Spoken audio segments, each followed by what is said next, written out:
মুখ, মুখটা কি? মুখে আমরা কথা বলি, কিন্তু কথা বলতে সাবধান। কথা বলার সময় যখন কোনো খারাপ মন্তব্য, কোনো ব্যাড কমেন্টস আমরা কারো সম্পর্কে করি, আর সেই ব্যক্তি যদি কোনোভাবে সেই কথা শুনতে পায় পিছন থেকে দাঁড়িয়ে, তখন তার মন ভেঙে যায়। আর এই মুখের কারণেই আপনার দেখা যাচ্ছে সকল সম্পর্কে দূরত্ব তৈরি হয়।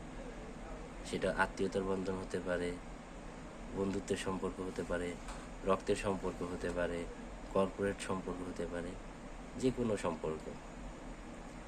আপনার কথাবার্তা যত কম বলা যায় তত ভালো। মানুষকে যত জ্ঞান দিবেন, মানুষ তত আপনার প্রতি বিরক্ত হবে।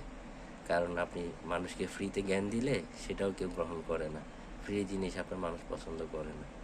তাই মানুষকে জ্ঞান কম দিবেন, কথা কম বলবেন, নিজের মতো করে বাঁচতে শিখবেন, এবং অন্যরা কি বললো না কি বলবে সেটা শোনারও দরকার নাই।